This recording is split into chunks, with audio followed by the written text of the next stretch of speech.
जे आदमी 50 बरस से बा ये जमीन पर परवाह ना होवे। कहतानी कि जे पैसा लियाई रहे हमर बाबूजी लेले रहनी फिर बाद में रिटर्न हो गइल पैसा। हाँ रिटर्न हो गए एंगे कि अपना जमीन में बसावाला बा बताई बसावला कोई बा। गांव घर के वहाँ जिम्मेदार हई बड़का धनी आदमी हई तो गरीब गुरबा लोग के कह देनी घर बना के रहे के तो ओमे खराब कोई नहीं। हाँ खराब ना कोई नहीं अपना जमीन में कोई नहीं के बसावाला कोई ना बसा एगो बात धर ना दी बसावल तो बसावल पैसा ले के बस। हाँ बा पैसा लेकर बसानी 50 बरस पहले से हमार घर बा यहाँ कोई ना रहे यहाँ से वहाँ कौनो कलम घर ना रहे तब से हमनी का बानी सा जाके छोटिया घर से हमनी का पानी ले आई तब हमनी के साथ में वैसा करतनी बसा के एक बेरा हमनी के उजारत तनी हमनी का बाल बच्चा कहाँ जाई। अब तो सर्वोपलो धनिक बेमान हो गइल बड़ा सन वोटवा के बड़ा गो धरता जीत गइला बड़ा लाते मारता ओ लाइन तो ऊ करता।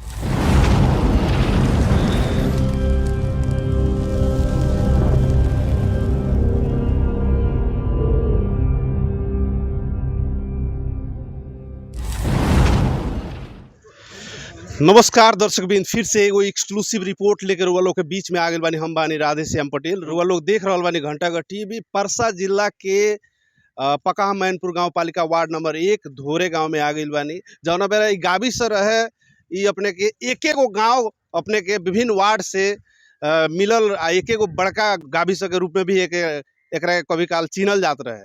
धोरे एगो लड़ाई आ कुश्ती के भी एगो अखाड़ा पहलवान उत्पादन करे वाला गांव हुए सीमावर्ती क्षेत्र हुए। धोरे अपने के चौकी भी देख रहल बानी आ धोरे चौकी के लगे डेरी के उत्तर बगल ई कुछ घर कुछ बस्ती देख रहल बानी। ई जमीन अपने के गांव पालिका अध्यक्ष सुरेश मेहता जी के जमीन हुए लेकिन ई जमीन के खरीद बिक्री अपने के 40-50 बरस पहले हो चुकल बा।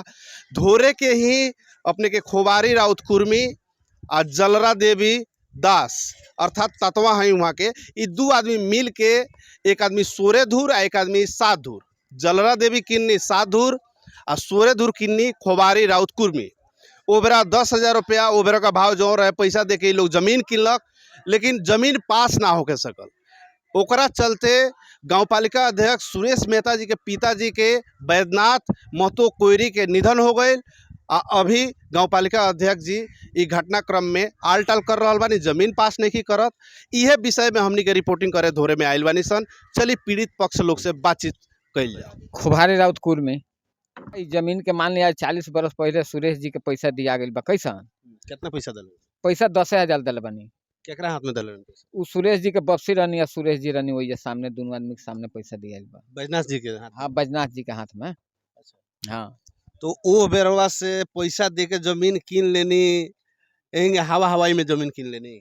हाँ अब वहाँ के ये वाला नियत खराब हो गई बोला तो जमीन महंगा न गई सन। वो बोला तो 3,000-4,000 रुपया काठा जमीन रहा सन। वो बेला हमने 10,000 रुपया दे के आई घर बनैले बनी सन हमनी के।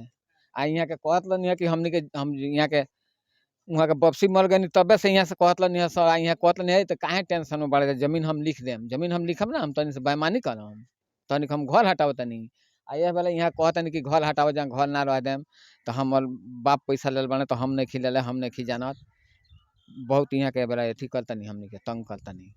कितना जमीन अपने के किने के बाद ए जमीन मानी ना हमनी के 1.5 कट्ठा जमीन के बात भइल है। यहाँ के जलरा देवी जी जलरा देवी के 10 धूर 2 कट्ठा जमीन अपने लगे। हाँ 2 कट्ठा जमीन हमनी के बा। हमनी के साथ में जलरा देवी बानी यहाँ के मुस्मात बानी अभी हाथ भी टूट गइल बा जमीन के लफड़ा के चलते रहलक तले हाथ टूट गइल बा यहाँ के बड़ा दुख में बानी। चाची बताएं कि जे अभी जमीन अपने लोगन के होखे वाला कंडीशन नहीं है मेयर साहब पास नहीं की करत रउआ लोगन के घर बना के रहता नहीं पैसा दे दिल बानी सन पैसा हमनी का दे गली सन उनका बाप के अब बाप उनका पुराने मर गई मारला पर से कहनी से बबुआ हमनी का जमीनिया कर दी हमनी के कोनो हाथ हलम नहीं के हमनी का बाल बच्चा बड़ा से दू कहाँ जे सन उनका गरीब आदमी बानी सन हम लोग कुछ के सहारा नहीं खे तो वह कौन से हाँ लिखे अब कहते कहते जाई कहीं जाता नहीं चलो लगा लिख देते कहाँ से फिर के चलो हमनी के जाकर पेड़ा जो चल अपना घर बताओ जा मेयर साहब के वोट ना देने का जे अभी उ खिस्सा मेयर साहब के वोट देबे कहनी कहनी के मेयर साहब का वोट देता ये सब तनी मेयर साहब पसी जे उ मेयर नहीं खल पस जाए वाला उ मेयर पस जाए वाला नहीं खल। वोटो लेलन नोटो लेलन आ उजरबो करता हाँ उ जर्सी बा अब का करम वहाँ के मेयर साहब अगर अपने लोगन के उजार दे देनी हम्म। कहाँ जाएम लोग तो कहाँ जाब सर रोड पर जाब दूसर कौन हम के कोनो हाथ लंबा कहाँ जाब सर कागज प्रमाण कुछो हइले नहीं नहीं के के घर नहीं के परमान जे आदमी 50 बरस से बा ये जमीन पर तो उ घर परमान ना होवे।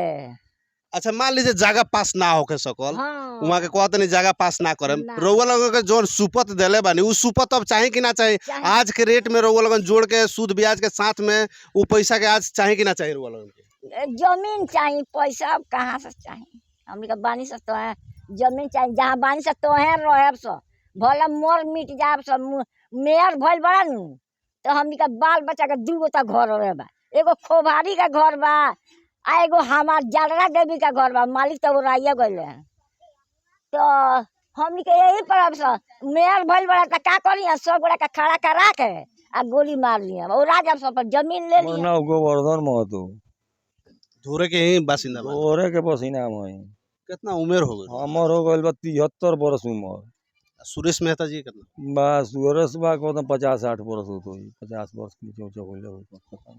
अपने संचार माध्यम में एगो वक्तव्य दे रहल बानी कि जब से सुरेशवा मेयर भइल तब से पागल हो गए पागल हो गइल अब तो गरियावे के ना गरियावती मने गरियावत नहीं किए ओकरा के इतना पागल बाबू है जमीनिया नापे के बेरा कहनी कि बहु 5 गांव पंचायती होता ही हो आई रहल नूप मेयर नसुरला जी हरी आई रहल मुखिया खेसरा हाँ के हम मुकुट आई रहल सूर्या हाँ के धूप लाल आई रहल नापे वाला आ हमनी गांव के समाज यही यहाँ बैठनी से होता ही तो हम कहनी रे बाबू इतना दिन बहलौल या बहलावत चलैली लेकिन अभी 5 गाँव पंचायती होता ये बुझ लिए अब बहलावे वाला काम नहीं के कहे तो 5 गाँव के पंची आ जाई बोलाहट में तो नसुरला नपलेन किला खूंटा हला देलेन आ हलावला के बाद में चल जाए लिखे गईबे ना कैली लुरु होते पागल दौड़ के बीरगंज दौड़े काठमांडू दौड़ के बीरगंज दौड़े काठमांडू घर तो रहता नहीं के सुनल जाता कि जे जमीन कानू बैंक में रख दिल बने तो बैंक में रखले तो उ जानता हम जानता नहीं बैंक में रखले भाई कहाँ केकरा तो बेच घोल भाई जानता नहीं हम ओकरा के हाल ओकरा हाथ में रही तो लिखले रही कि ना लिखले रही चोटा बाबू आ ई लोग के दोष नहीं देत रहुआ वो बेरा पैसा देलक लोग ना कोनो कागज पत्र लिखवैलक लोग ना कागज क के पैसा देलक लोग ना बैना बटा भइल जमीन के आ हेतना दिन तक ले बाबू साहब कह के रह गइल लोग बाबू साहब को अगर रह गए लोग रहे धनिक आदमी ओकर बाप ऊ धनिक हो ना तो भइल की बेईमान थोड़े करी बेईमानी गरीब नु बेईमान करला। अब मान लीजिए जमीन पास ना करम रुआ तो गांव समाज सुरेश मेहता के पक्ष ली कि खोबारी या जलरा बारी देवी के पहुंचली ओकनी पहले तो बियाह जलरा देवी ओकरा बाद में ही लोग बसल बा का करम लगन ए लोग और से लाठी रुआ चला के सुरेश मेहता के लाठी मुड़ी फोड़ देम हमर तो एकदम मुड़ी फोड़े बांध के लिखवा देती हम्म। लेकिन का कही हम तो आज वहाँ के कुर्सी पर बानी मेयर साहब कुर्सी बानी बानी तो पुलिस बा प्रशासन बा सब वहाँ के पक्ष में बा कुर्सी पर अपने का लोगन के आवाज के सुनी पुलिस प्रशासन गरीबे के आवाज सुनी का करी उनका के सुन के 10 गो गरीब रही तो हाँ पुलिस प्रशासन कही हाँ विजय प्रकाश निषाद पूर्व राज्य मंत्री जी के जरूर सुपुत्र हैं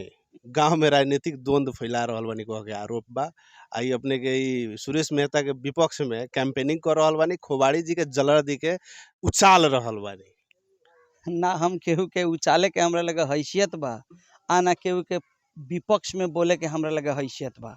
हम एगो गांव के बासिंदा हैं ई लोग आजू से ना 15 बरस से हमरा दुआर पर दौड़ता लोग दौड़ते दौड़ते हमर बाप दादा कितना बेर पंचायती कैलक ना मनलन ओकरा बाद उहो लोग ओरा गई धरती से स्वर्गवास हो गई। अब ओकरा बाद सुने में आयल कि जे परू पंचायती भइल किला हलल आ ओकरा बाद भी उ मतलब एगो बहाना दूगो बहाना बना के ही टाल टूल करत रहला।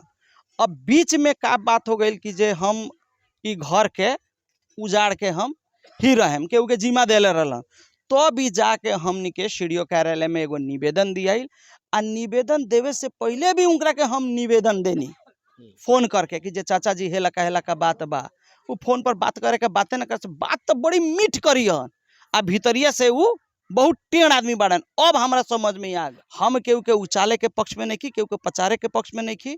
हमर बाप दादा कहियो न्याय के पक्ष में लड़ल बा लोग, आ न्याय के पक्ष में ही लड़ते लड़ते स्वर्गवास हो गइल बा लोग। उहे लोग के वंशज हमनी के हईसन, हमनी के मर जाएम सन, लेकिन हे मुंह में से झूठ ना निकली। अब कह रहल बा लोग कि जे का करी मीडिया, का करी पत्रकार, का करिहन अपने के मेघराज जी के लड़का। केहू कुछ ना करी, जथी मन में आई जथी करे। जमीन भी बैना बाटा कर देले बानी, उजारे में जकरा से बेचे के बा हम जमीन बेचे, मिले को उड़वाए। अपने के टीवी के माध्यम से कि एक गो जमीन अगर 2 आदमी से बिक्री होता तो ठगी मुदा ह कि ना ह। ठीक, बेचे के अपने के प्रमाण का बा? ये लोग से तो बेचे के वैसन डीले नहीं के भाई, कोनो कागज सबूत बार हुआ लोग। हम बतावतनी, कागज ही बड़का ना है। आज से 50 बरस पहले लोग दही चिउरा पर लोग जमीन कीन बेच हो जाए। आज से 50 बरस पहले के बात कहता नहीं। 50 बरस पहले हमनियों के बाप दादा जमीन बेच ले, तो हमनी के काहे देता नहीं सने बेर। हमें ईमानदारीता होके के चाहिए। एक गो जमीन के अपने 2 बेर बेचे, कहाँ के नैतिकता। इतिहास के कोई हमनी के झूठलाव नहीं की सन सकत। आज हमनियों के बाप दादा हांसुआ में जमीन बेच ले बा, यहाँ जमीन बेच ले बा, हमनी के करे जाता नहीं सन। आज वे कालुए एतवार के डेट रहे, लेकिन कोनो भी कारण से ना भइल, बुध के हमनी के पास करे जाता नहीं सन। 50 बरस पुराना जमीन, आ उ जिम्मेदार हुआ, कथी के जिम्मेदार हुआ, उनका ना करे के चाहिए। एक गो जमीन के 2 बेर बेचियन, ई कहाँ के नैतिकता। अपने के पोस्ट भी धराप में पड़ जाई, पार्टी स्पष्टीकरण भी पूछ दी। ओहि से हमर विनम्र अनुरोध बा चाचा जी, ई गरीब के बसादी, गरीब के मत उजाड़ी। ये अपने से हमर अंतिम विनती बा, अनुरोध बा, हाथ जोड़ के अनुरोध बा।